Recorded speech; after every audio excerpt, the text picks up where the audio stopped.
Cease fire हो गया है, लेकिन मामला उतना सीधा नहीं है जितना दिख रहा है। इजराइल के पीएम नेतन्याहू ने इसका समर्थन तो किया है, लेकिन साफ कर दिया है कि यह बिना शर्त के नहीं होगा। उन्होंने कहा है कि ईरान को तुरंत स्ट्रेट्स खोलने होंगे और अमेरिका, इजराइल और इलाके के बाकी देशों पर भी हमले बंद करने होंगे। मतलब साफ है, सीज फायर हुआ जरूर है, लेकिन पूरी तरह भरोसे वाला नहीं। जरा सी भी गड़बड़ी हुई तो हालात फिर से बिगड़ सकते हैं। नमस्कार, मैं अनिकेत दीक्षित स्वागत करता हूं आपका राजीव टाइम्स। नेतन्याहू ने यह भी कहा है कि इजराइल अमेरिका की उस कोशिश के साथ है जिसमें ईरान को न्यूक्लियर मिसाइल और आतंक के मामलों में खतरा बनने से रोका जाए, यानी आगे भी दबाव बना रहेगा। बातचीत के साथ साथ सख्ती भी रहेगी। एक और अहम बात सामने आ रही है, ये जो 2 हफ्तों का सीज फायर है वो हर जगह लागू नहीं है। लेबनान इसमें शामिल नहीं है, यानी कुछ मोर्चों पर तनाव अभी भी बना हुआ है और बमबारी हो सकती है। तो कुल मिलाकर तस्वीर यही कह रही है कि जंग रुकी है लेकिन खत्म नहीं हुई है। और अब सबकी नजर इस बात पर है कि अगले 2 हफ्ते में क्या होता है, क्योंकि यहीं से आगे का रास्ता तय होगा।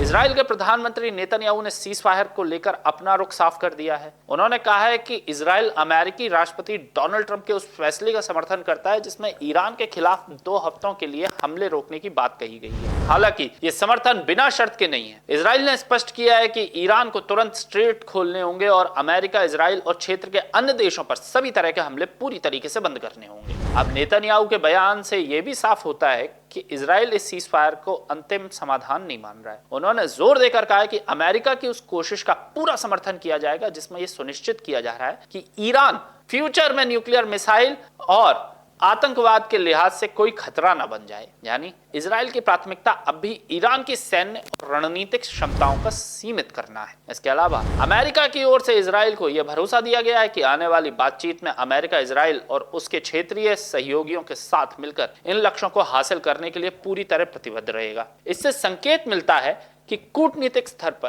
बातचीत भले ही शुरू हो गई हो, लेकिन दबाव में रणनीति अभी खत्म नहीं हुई है। इस पूरे घटनाक्रम में एक और अहम बात सामने आती है, ये 2 हफ्तों का सीज फायर लेबनान पर क्यों लागू नहीं हो रहा। इसका मतलब यह है कि क्षेत्र में तनाव पूरी तरह खत्म नहीं हुआ है और कुछ मोर्चों पर हालात अभी भी गंभीर बने रहेंगे। कुल मिलाकर यह बयान दिखाता है कि सीज फायर के बावजूद स्थिति पूरी तरह सामान्य नहीं होने वाली। यह एक ऐसा विराम है जो शर्तों और रणनीति से भरा हुआ है और आने वाले दिनों में यही तय करेगा कि यह शांति की ओर कदम है या किसी बड़े टकराव की पहल। ये तो वक्त बताएगा। बाकी इसके बारे में आपका क्या कहना है, जवाब हमें कमेंट में दीजिए।